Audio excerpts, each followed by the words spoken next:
Bismillahirrahmanirrahim. Ikutin semuanya. Alhamdulillahi rabbil alamin. Allahumma fasalli wa sallim ala sayyidina Muhammadin wa ala ali sayyidina Muhammadin. Qala al-muallifu al-syekh Tajuddin Nu'man bin Ibrahim bin Khalid Az-Zarnuji fi kitabihi Ta'limul Muta'allim rahimahullahu ta'ala wa nafa'na bihi wa bi'ulumihi wa bikaramatihi wa bifadlihi fid din wad dunya wal akhirah. Halaman 47. Qala asy-syaikh Abu Nasrin As-Saffaru Al-Ansariyu ya nafsu la tarhi anil amali fil birri wal adli wal ihsani fi mahali fa kullu di amalin fil khairi mughtabitun wa fi bala'in wa syu'min kullu di kasali. Al-Syekh Abu Nasr As-Saffar Al-Ansari berkata, ia di dalam bait syairnya, oh jiwaku,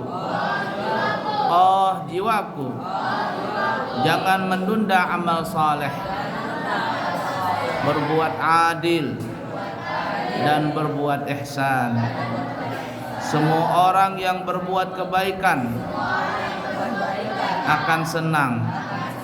Sebaliknya, orang pemalas berada dalam bencana dan kesialan. Nah, beliau memberikan nasihat kepada dirinya sendiri. Ya nafsu, wahai diriku, wahai jiwaku, jangan menunda amal. Siapa tahu mati, tidak tahu kita.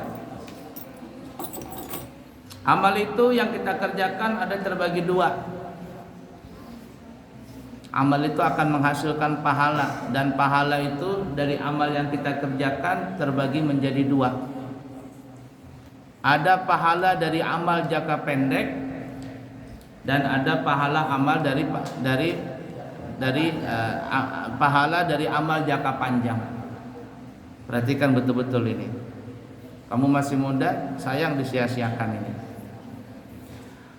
Pahala dari amal jangka pendek itu adalah apabila seseorang melakukan ibadah tersebut,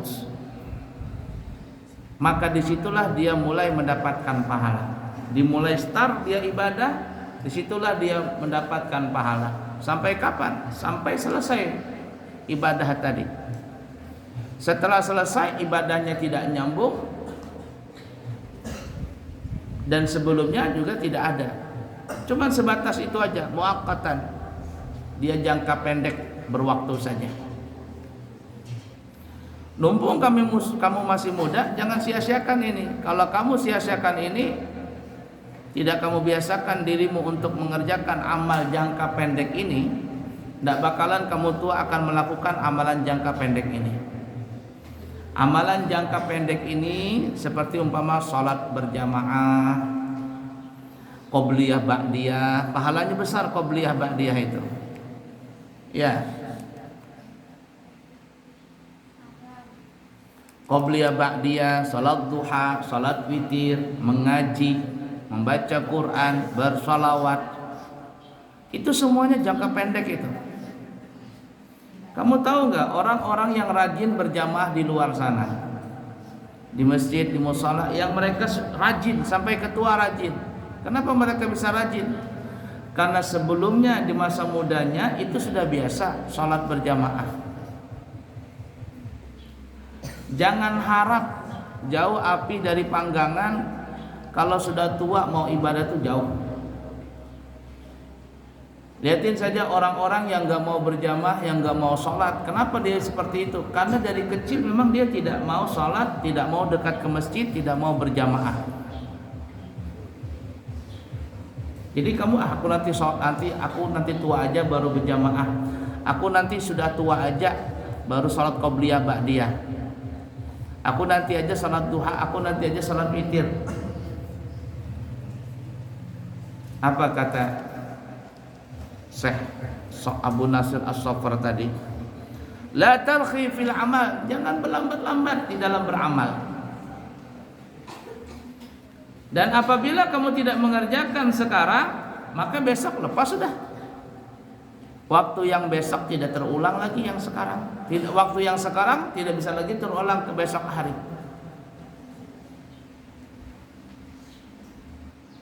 Waktu bagaikan pedang, al waktu kasayf. Nanti insya Allah nanti ada pelajaran baru ya, tapi nanti Abu ya lihat dulu. Nanti ada namanya mahfuzat. Mahfuzat itu kata-kata bijak. Nanti ada kitabnya. Termasuk manjadda wajada, al ilmu bila amalin kasyajar bila amalin. Itu banyak kitabnya, kurang lebih setebal segini. Itu perlu dipelajari itu untuk motivasi kita semuanya, bukan kamu saja. Abuya juga harus dimotivasi seperti itu. Insya Allah nanti ada kitabnya. Habis kitab ini kan kita beli kitab itu. Ya, namanya mahfuzat, hafalan-hafalan. Kalau di pesantren itu, pesantren lain mahfuzat itu dibikin kaligrafi, jadi sekaligus pelajarannya menghafal sekaligus kaligrafi. Jadi manjada wajada begitu. Manjada wajada. Masing-masing murid itu membuat tulisan indah. Khut kufika, khut apa gitu. Ya ada. Pesantren lain. Cuman di sini nggak ada yang bisa tuh. Jihan, daripada kamu gambar anime yang nggak jelas-jelas itu, lebih baik kamu ambil gambar begitu, lihat di gimana. Kemudian kaligrafi begitu, ikutin seperti itu sangat baik sekali. Yang punya seni melukis itu bagus sekali. Dulu teman Abuya banyak dulu di pesantren yang begitu pintar, sampai kaca itu bisa ditulis kaligrafi, tapi tulisnya dengan cara dibalik, ngelukis cara dibalik. Jadi ketika sudah selesai kemudian dibalik begini baru terbaca. Jadi ketika dipegang kaca itu nggak ada catnya karena dia ngelukisnya dari belakang. Pintar sekali teman-teman Abu ya. Yang di Jawa hebat lagi tuh, yang di Jawa itu dia cuma ngeliat gini aja sama orang, semenit aja atau berapa menit ngelukis dia sudah. Pintar sekali. Mi'ah bil mi'ah, 100% tuh dia sudah gambarnya sama dengan gambar aslinya. Umpama si Aska lagi ngantuk ini. Semenit aja dia ngeliat ya.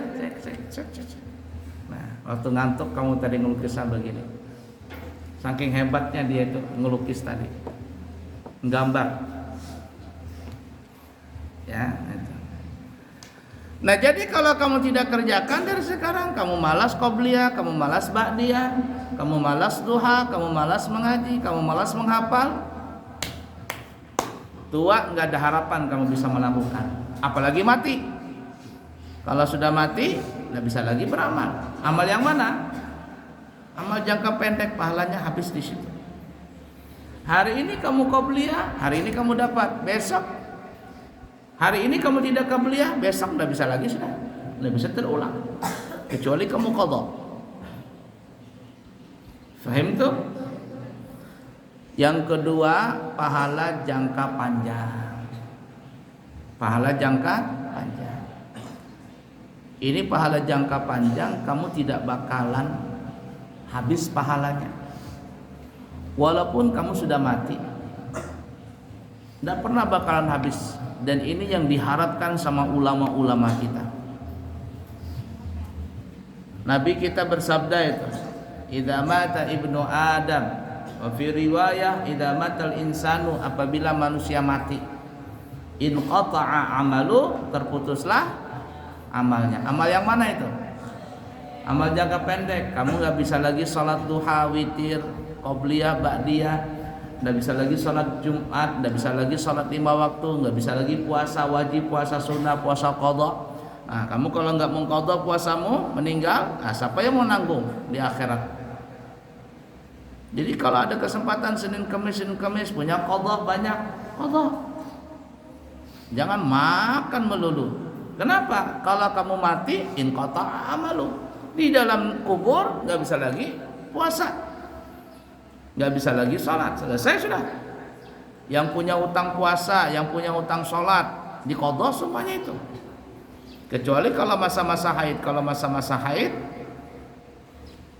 itu nggak boleh diqadha. Kalau perempuan haid 1 minggu, selama 1 minggu nggak sholat dia, apakah diqadha sholat 1 minggu itu? Enggak perlu. Bahkan para ulama banyak mengatakan haram untuk diqadha.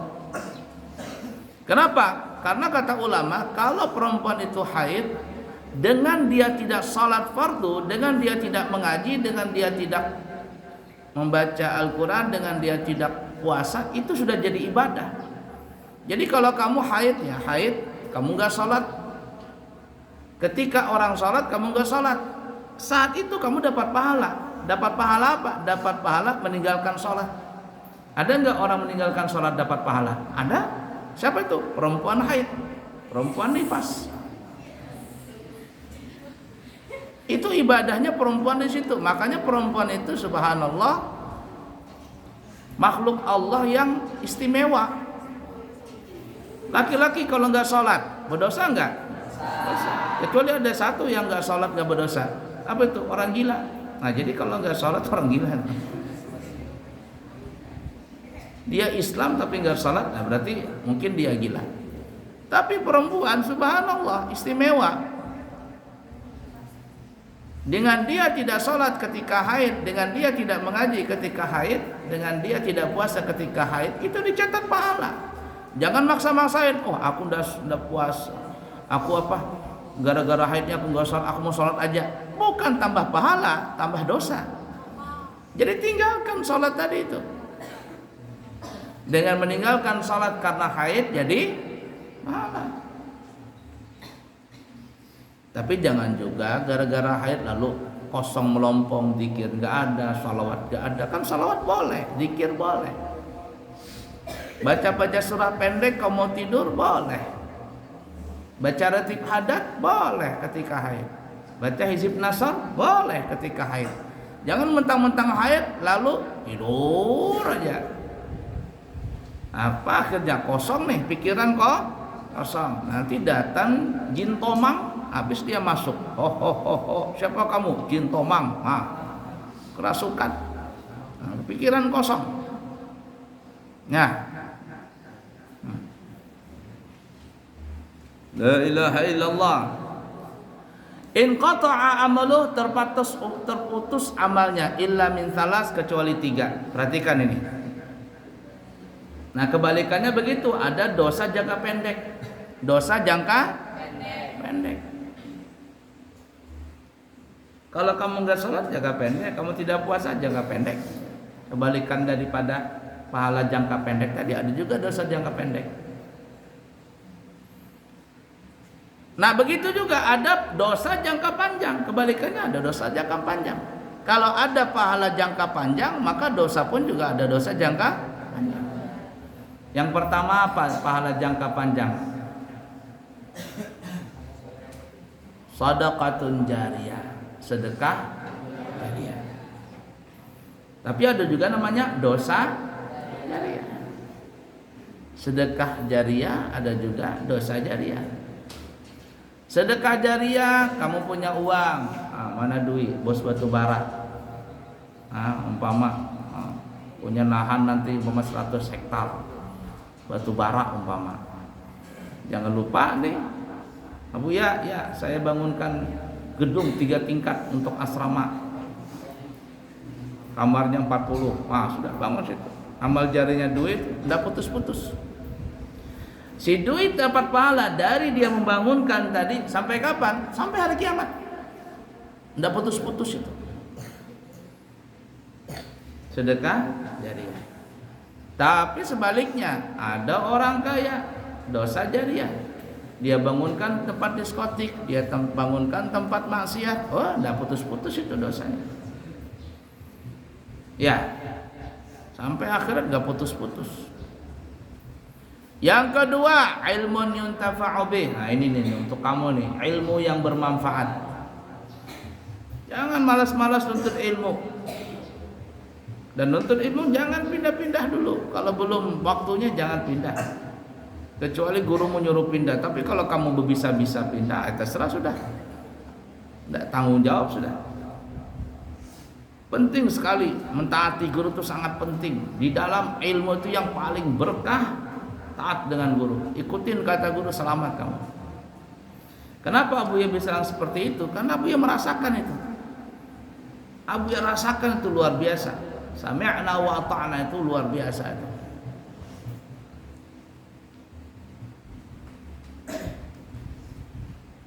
Ilmun yuntafa'u bih, bermanfaat. Kamu ngajarin satu orang. Ini Abu Ya ngajarin kamu begini banyak nih. Kamu berhasil, ada yang jadi kiai, ada yang jadi ibu nyai, jadi ustadz, jadi ustadzah. Subhanallah, kamu punya murid lagi. Satu orang punya murid 100, kali berapa orang begini. Abu Ya sudah meninggal dunia, santai Abu Ya dapat transfer pahala terus dari kamu semua. Dari murid-murid kamu, muridmu punya murid lagi terus, tidak habis-habis itu. Dan yang paling banyak mendapatkan pahala dari ilmu yang bermanfaat ini adalah tidak lain tidak bukan Nabi kita Muhammad sallallahu alaihi wasallam. Ana madinatul ilm wa aliyun babuha. Ana madinatul ilm wa aliyun babuha. Faman arada al-madinah falyatiha bibabiha falyatiha bibabiha. Aku adalah kotanya ilmu, kata Nabi. Aku kotanya ilmu dan Sayyidina Ali pintunya. Siapa yang kepingin masuk ke kotanya ilmu, lewatin pintu. Kalau orang mau masuk kota, mau masuk rumah, lewat pintu. Kalau ada orang masuk rumah, masuk kota bukan lewat pintu, lewat jendela, itu berarti maling. Maling. Ada nggak orang maling ilmu? Ada aja. Nah, seperti itu. Sebaliknya, perhatikan, ada orang yang menyebarkan ilmu jelek. Kamu bikin video, nyebarkan ilmu di WhatsApp, nyebarkan apalagi itu, berita bohong di Facebook, masuk grup ini, masuk grup itu. Dapat ilmu yang jelek, bahasa yang jelek kamu ajarkan kepada orang, dipakai sama orang itu. Itu dosa jariah. Kamu tidur, dosa jalan terus. Kamu mati, dosa nggak berhenti. Kamu meninggal dunia, Facebookmu masih ada, WhatsAppmu masih ada, Instagrammu masih ada, yang kamu buka aurat itu. Kamu buka aurat. Walaupun kamu tidak menyuruh orang, tapi ketika kamu buka aurat, kamu pakai baju seksi, kamu buka aurat, kamu pakaian yang tidak sembrono, yang sembrono, dilihat sama orang, lalu orang ngikutin dengan gaya kamu. Kamu meninggal dunia, Facebookmu masih ada, Instagrammu masih ada, diikutin sama orang, selesai. Dosa nggak pernah berhenti, terus mengalir. Ilmu itu sembarangan, hati-hati, kacau jadinya. Ya. Sebarkan yang baik-baik saja di Facebook itu. Facebook Abu ini terkadang dimasukin orang apa istilahnya itu? Ada dihack atau apa, dimasukkan di, tiba-tiba kok masuk, kata Abu ya kok ada video yang tidak senonoh ini. Sekalinya di di atas namakan apa begitu. Wah, kata Abu ini kacau nih. Abu ya buang, blokir. Yang repotnya ketika diblokir malah banyak datangan. Loh. Kacau ini, blokir terus, kirim lagi, dilarang. Nah itu tuh. Oh, dia menyebarkan virus tadi itu. Hati-hati kamu main di Facebook, main di grup, menyebarkan berita bohong, berita fitnah. Nah, kamu fitnah si fulan, kamu bohongin, kamu nyebarkan berita bohong kepada si fulan. Si fulan ini menelan telan apa yang kamu ucapkan. Lalu si fulan ini nyebarkan itu berita lagi kepada orang lain. Sana sini. Apa yang terjadi? Walaupun kamu bertobat, apakah berhenti itu fitnah tadi? Nah, berapa dosanya itu? Ada seseorang anak muda, masih Habib Umar masih pertama-tama bangun pesantren, masih leader Mustafa. Ada anak muda ini iri dengan Habib Umar bin Hafidh, guru Abuya di sana.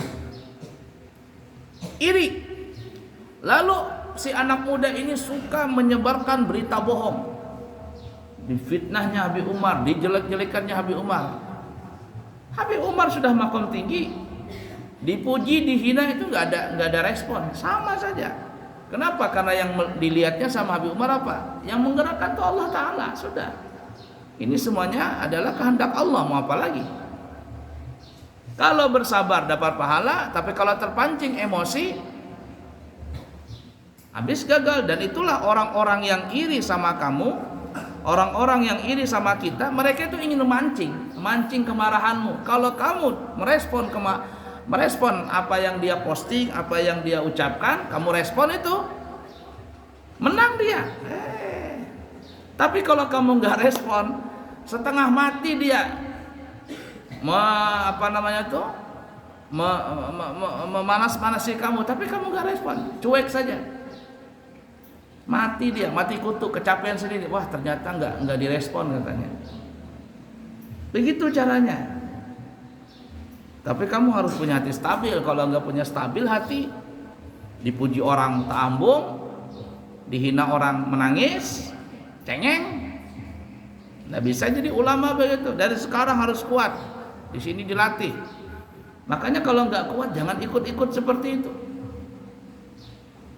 Nah, jadi ada seorang anak muda memfitnah Habib Umar habis-habisan, nyebarkan berita bohong. Anak murid Habib Umar banyak yang tahu, tapi Habib Umar diam saja. Berdiam saja. Sampai akhirnya Allah berikan hidayah kepada orang ini untuk bertobat. Tobat dia. Datang ke tempatnya Habib Umar bin Hafidh. Anak muda. Buka pintu, ya Habib, saya Fulan bin Fulan. Kata Habib, ya saya kenal dengan kamu. Karena Habib Umar tahu ini orang suka menyebarkan fitnah. Menyebarkan hoax. Ngata-ngatain, pokoknya Habib Umar dikata-katain, disalah-salahkan. Kata Habib, aku tahu denganmu, apa niat kedatanganmu? Kata dia, ya Habib, saya minta maaf lahir batin, saya ingin bertobat. Kata Habib Umar, ya saya akan terima maafmu dan mudah-mudahan Allah terima tobatmu. Tapi kata Habib Umar, kalau kamu memang betul-betul minta maaf, kalau kamu memang betul-betul bertobat, kamu mau nggak mengerjakan apa yang kuperintahkan? Bukan hanya di mulut, tapi mau nggak ikut perintahku ini? Karena masih anak muda, masih labil kayak kamu ini, kayak labil. Tahu labil? Bisa ke kanan, bisa ke kiri. Mau nggak kata Habib Umar kamu ngikutin perintahku dulu? Apa itu ya Habib? Kamu punya kemoceng? Tahu kemoceng? Nih kayak begini nih. Tapi dari bulu ayam. Punya kemoceng? Punya ya Habib. Di rumah? Nah, di rumah ya.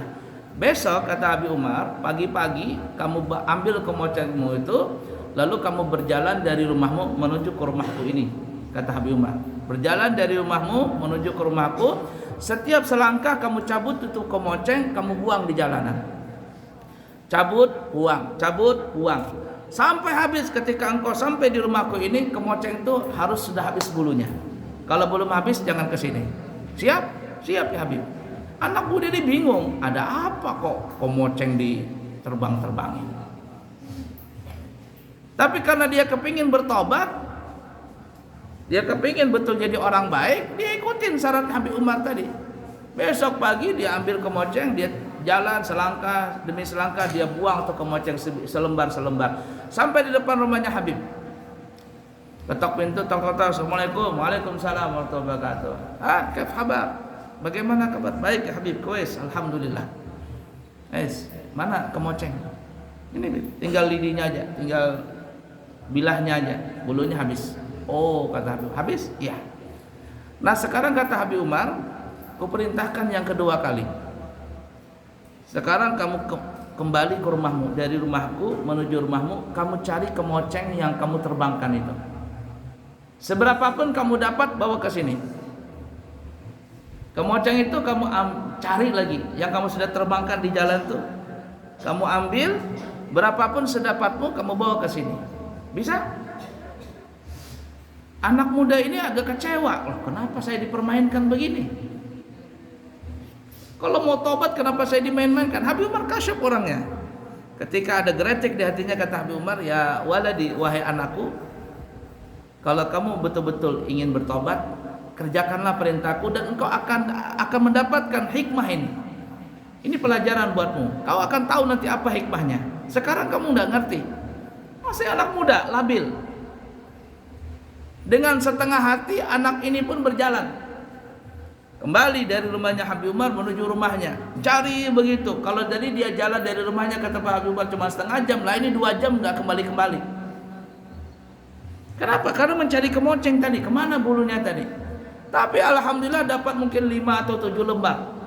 Sudah berjam nih, keringatan dia sudah, kecapean. Datang ke tempat Habib Umar lagi. Assalamualaikum, waalaikumsalam. Nah, gimana? Asal tak? Kamu dapat sudah? Dapat Habib, 5 atau 7 lembar. Oh, kata Habib, baik. Dengarkan wahai anakku, ini nasihat buat kamu.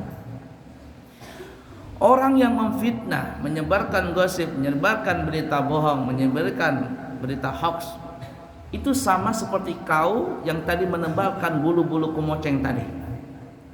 Ketika bulu kemoceng itu kau tebarkan di jalanan, lalu kemoceng itu ditiup sama angin, entah dia terbang kemana. Begitulah orang yang menyebarkan berita bohong. Satu, dia sebarkan berita bohong, ditanggapin sama orang, lalu orang ini menyebarkan berita itu kepada fulan, lalu fulan yang kedua ini menyebarkan kepada fulan yang ketiga menyebarkan ke tempat, terus itu menyebar tanpa bisa engkau mengendalikan itu semua. Apalagi di Facebook, seluruh dunia bisa ngelihat. Apalagi di Instagram. Nah sekarang permasalahannya, walaupun kamu tobat, pertanyaannya, bisa nggak engkau mencegah atau bisa nggak engkau mengembalikan ucapanmu itu? Itu sama dengan kemoceng tadi. Walaupun kamu bisa mengklarifikasi tadi, bertobat, mungkin 1-2 lembar saja, tapi berita ya tetap berita, tersebar terus menerus tidak pernah henti. Kata Habib Umar, aku memaafkan dirimu, sisanya mudah-mudahan Allah memaafkanmu. Aku yang bersangkutan denganmu, kata Habib Umar, yang kau minta maaf kepadaku, aku maafkan kesalahanmu. Tapi sisanya berita yang tetap tersebar tadi, mudah-mudahan Allah mengampuni dirimu. Oh, coba bayangkan itu, orang yang menyebarkan gosip tadi, bisa nggak dia menghentikan itu? Berat. Itu yang disebut nanya dosa jariah tuh. Dosa jariah. Itu beratnya. Jadi jangan coba-coba menyebarkan berita bohong di Facebook, di grup. Kalau nggak bisa main grup, dosa. Dan bisa main grup, dosa ikut campur di situ. Nah, seperti itu ya, paham? Yang ketiga kata Nabi, awaladun saleh yad'ulah. Yang ketiga, pahala yang tidak pernah habis alias jangka panjang, kata Nabi, anak. Tapi syaratnya ada 2. 1, anak saleh. Yang kedua, suka mendoakan orang tua. Ada orang, dia punya bapak ibu sudah meninggal dunia, dia sering doakan. Kalau tahlilan nggak pernah lupa, setiap tahun ngadakan haulan. Tapi anaknya nggak sholat, nggak puasa, bikin maksiat. Dapat warisan motor dari bapak ibunya, ternyata motornya dibawa untuk pacaran. Dikasihkan HP sama bapaknya, dia dapat warisan uang, dia belikan iPhone yang harganya 30 juta. Lalu dia bikin situ yang nggak senonoh. Orang tuanya dalam kubur dapat siksa. Walaupun dia suka doakan orang tuanya, ya Allah punya bapakku, mamaku, sayangi mereka sebagaimana mereka menyayangi aku ketika aku masih kecil.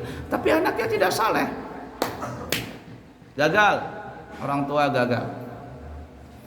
Atau anak itu belajar, anaknya rajin sholat, anaknya puasa, anaknya semuanya subhanallah, tapi salah masuk pesantren, salah ngambil pelajaran, bid'ah syirik, nggak sampai pahala orang tahlilan, inilah itu. Apa kira-kira orang tuanya dapat pahala? Nggak sempurna. Makanya Nabi tadi memberikan syarat, anak itu ada syaratnya 2, saleh ya do'ulah, anaknya saleh dan suka mendoakan kedua orang tuanya. Inilah 3 tadi nih, sedekah jariah, ilmu yang bermanfaat, anak yang saleh yang mendoakan orang tuanya. 3 inilah yang dicari sama ulama. Kamu tanya saja ulama-ulama yang besar-besar itu, mereka dapat 3-tiganya. Tidak usah jauh-jauh lah di zaman kita. Ya, di zaman kita ini para ulama banyak kepingin 3-tiganya ini.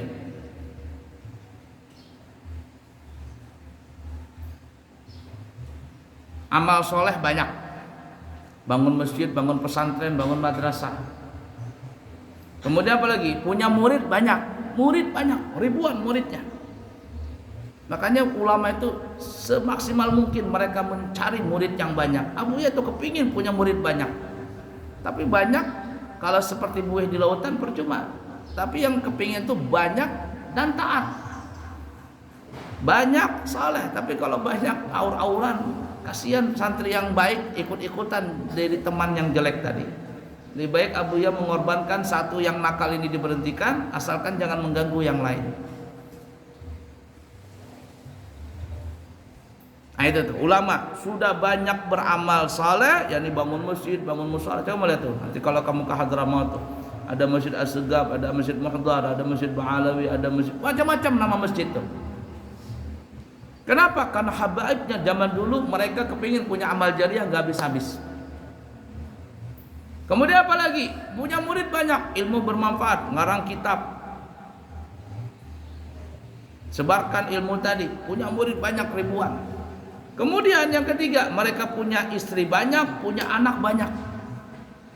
Istri banyak, anak banyak. Jadi ketika kalau tahlilan itu nggak perlu ngundang orang lain, anak cucunya aja yang hadir, selesai sudah. Syekh Muhammad Arsyad Al-Banjari, Datuk Kelampayan yang baru haulan kemarin. Berapa haulnya itu? Tahun 200 berapa?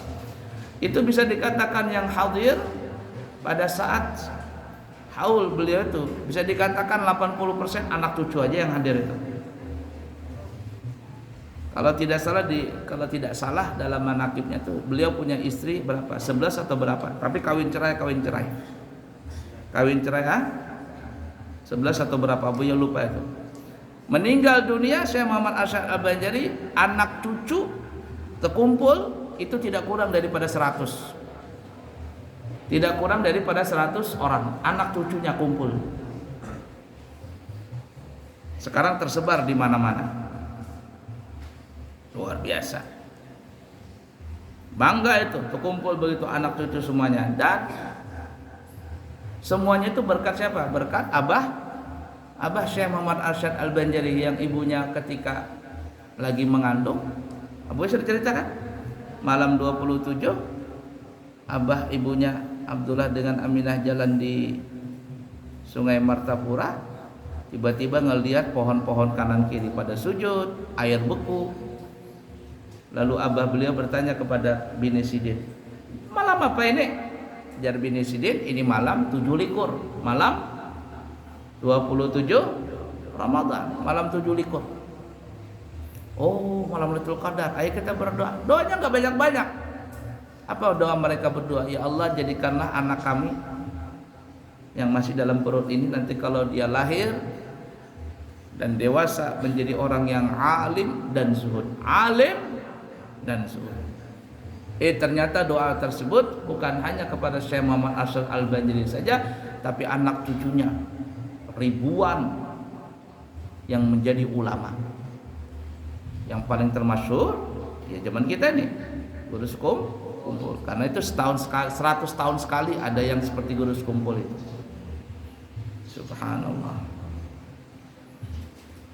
Nah itu tuh, mereka berlomba-lomba sudah bangun masjid, bangun pesantren, ya, punya murid banyak, punya istri banyak, punya anak banyak, selesai semuanya, diborong semuanya sama mereka itu.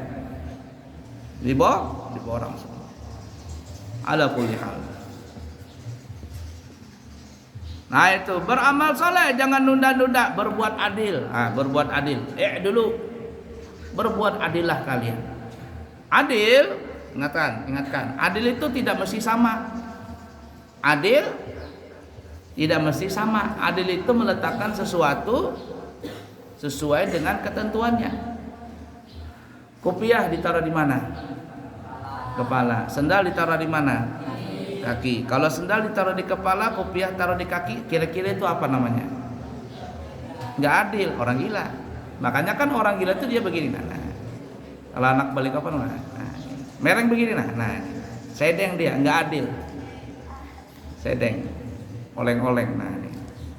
Kalau zaman dulu masih kecil namanya sinting kan. Sinting itu. Daratan nih. Sinting.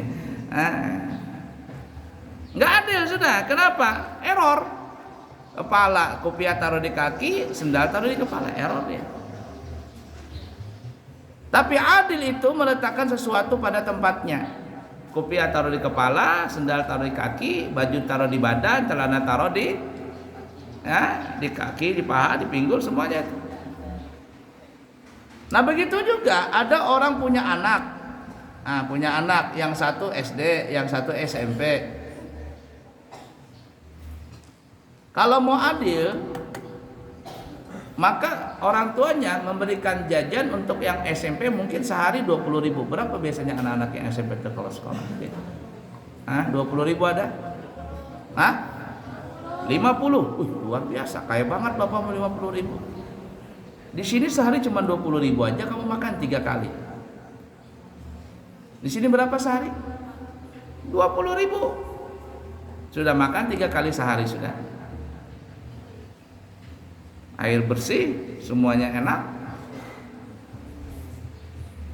Nah, bayangkan kalau 50.000 sehari dikali sebulan berapa?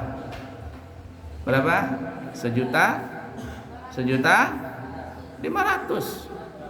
Kalau 20.000 sehari di pesantren kali sebulan kali 30 hari berapa? 600.000, kan jauh bedanya. Tapi yang anehnya nih ya, di pesantren banyak nggak bisa bayar SPP.